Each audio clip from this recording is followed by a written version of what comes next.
Welcome!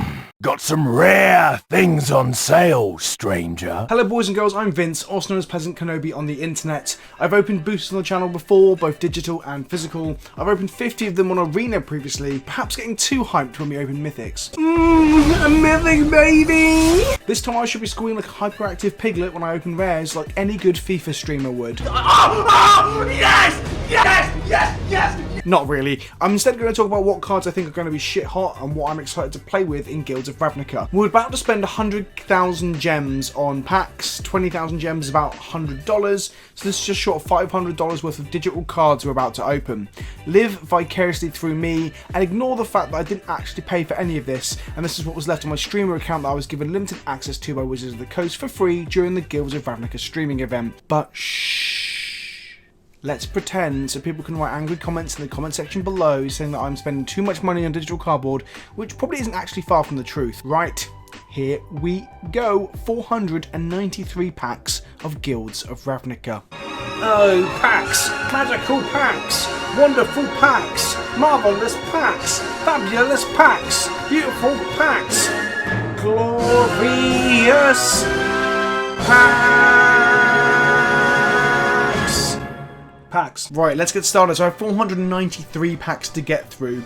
I'm going to open some of them at 10 at a time and some of them singular at a time. I'm recording this sort of ad-libbed. I've got no script. Oh, Niv Mizzet. Niv Mizzet, a War Boss. That's kind of exciting. I do want to play with Niv Mizzet. I think War Boss might be playable in like a 8 Rabble Prison deck in Legacy, and Niv might be in some sort of Sarkhan Vol, the new Sarkhan, Dragon Sarkhan. And Imara. Imara's pretty sweet.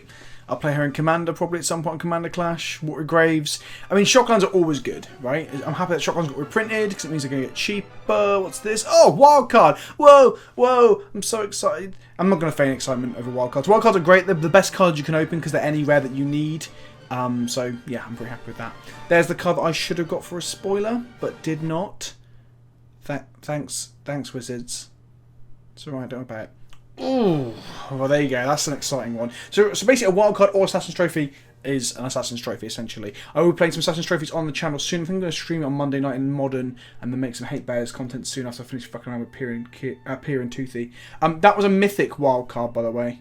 And that No Hard Ferox there I think is busted. That card is going to see quite a bit of play in Standard and could see play further than that as well. That card there is trash, don't play it. Risk factor is just shit, as Browbeat always was. 10 packs at once here kids. 1 mythic, I think, which is pretty bad. That Lockstone there, that elephant, I think is a sleeper hit at Standard. I agree with Stefan Olive, who was saying that people have been sleeping on how good that card actually is. Oh look, the stream event was about to end as I was doing this. I was like, oh, let's just shit away all my cash monies. As I'm opening these packs, you see in the top right hand corner, there's like like chest that I'm adding to. That means I can get loads of wild cards at the end. For a certain number of packs that you open, for every card that you get that's more than what you already own, you get chests that open. I give you wild cards. Beyond that, for every pack you open, you get a point towards getting an uncommon wild card, as you can see here in the top left, and a mythic wild card in the top right as well. A rare top wild card, and then every time you complete a rare, you then work towards a mythic. And as you can see, I'm doing it here. I'm opening 10 packs at a time, getting loads of wild cards here. So yeah, if you want to spend $500, I think you'll have a good enough collection to build whatever you want to build in Arena. But I can understand why you wouldn't want to sink that much money into the economy. Is the economy better than it used to be? It's getting better. They are listening to feedback. This getting wild cards just for opening packs is actually incredible, to be honest. So yeah, I think things are getting much better. Oh, Underrealm Lich. I want to try that Nick Fit in Legacy, and I'm also going to play a bit in Standard and Bug mid-range that I've kind of fallen in love with thanks to the Arena event. So yeah, Underrealm Lich is great. As you can see, the split cards look awesome on Arena. The full art, like in each box, really gets me going. I think it's quite tantalising. Tajik is obviously a pseudo-sleeper with the set. Like, everyone knew it was good, but I think it's the card that's going to make the most waves, and people are starting to realise that now. Drastani is better than people thought it was.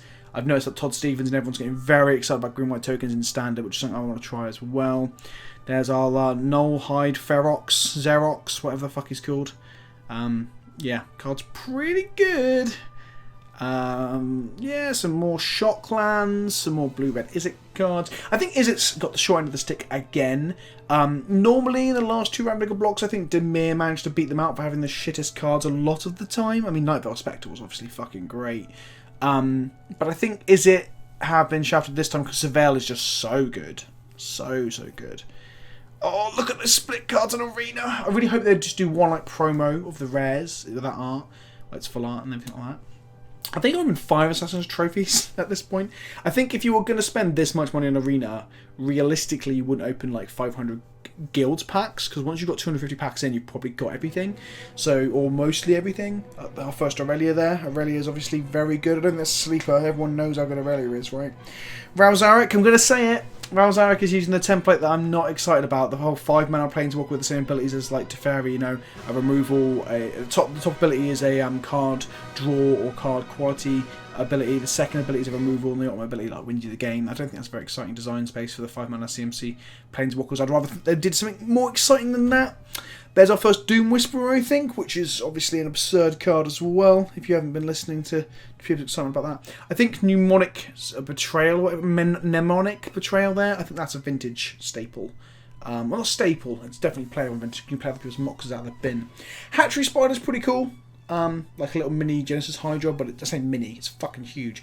Got a fixed Walking Ballista in that Sentry there, which is dog shit. I'm not going to play that card on the channel at all, I refuse. 1,000 Year Storm, that's a myth that I think will have a little bit of a price tag in a few years' time. It's basically double as season for spell slinging and like spell-based combo decks in EDH, so everyone wants one. Omnispell Adept there, I think is a wicked piece of design. It's kind of like it's used to sneak attack out like spells from your hand. That Nightmare Sphinx got everyone excited for the flavour. I saw again Seth was saying that he thinks that card's better than everyone's giving it credit for, and it's going to see more play. Yeah, card seems pretty good. We're kind of seeing a lot of the same stuff now. Once you start to open, you know, upwards of 200 packs, you see the same shit, right? Like, same with boosters. Not shit, that's harsh. The set's full of fucking sexy stuff. Night of Autumn. Yes! That card is so fucking good. I'm so excited to play that in Modern, Legacy. Weirdly, I'm probably less excited to play it in Standard, simply because, like, I like the more sort of, like, grindy mid-range decks. I don't know if there's an Abzan or green-white deck like that. And while they're playing Muldrofers and stuff, and Hostage Takers, I guess. I think this Channel Troll thing is obviously just very good face value, but unexciting. Yeah, we're hitting a lot of the same hits here. Kind of like when you crack, you know, then the GPs, when you've got all your prizes, and you've like, you know, everyone's got like at least a box, if not 2 or 3 boxes, and you spend the same night just cracking packs, and there's just cards everywhere.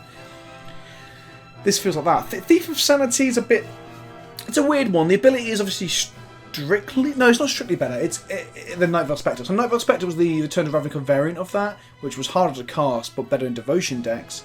But Nightveil Spectre allowed you to make land drops, which is so good in the Control Mirrors, where that card doesn't. It's also a 2/2, so it dies to literally like every removal spell ever made. Where Nightveil Spectre was at least a 2/3, so dodge shock, for example. Oh, I just love the split cards, man. That's just... sexy. There's probably cards that are flying past now, some of the mythics like that Red Mythic there I didn't mention, that I bet will be the sleeper hits that I'm still not aware of, that no one's really noticed yet. Kind of like your Rabble Masters, kind of like your next of it wasn't a sleeper hit because everyone saw it coming from a mile off, but cards end up being a lot better than people first think, like Rabble Master was back in the day. That's the last famous example of it, where people just slept on that card hard. Oh, some more wild cards. That like red creature that gives you loads of red mana back when you cast loads of red spells seems pretty fun to play in like a creature-based storm deck. Beast Whisperer might even factor into that, so you can just play out of creatures and just storm off and draw your whole deck and have a mad one. I think I might be like 8th Assassin's Trophy. I can guarantee if I was opening physical cards I could sell on eBay or Magic Card Market or wherever, all the local trade groups, there's no way in fucking hell I would open a single Assassin's Trophy. Doom Whisperer is very good. I can see there being like a combo deck using it perhaps. Like you've got Narcomoebas now. Imagine if Dread Return showed up in the next set. Fucking hell. Obviously it won't show up in the next set. It won't show up in Ravnica. And they wouldn't put that in Standard. Well, I guess it'd be safe in Standard. Dread Return would be quite safe in Standard because there's no real big massive payoffs that wreck you. So, yeah.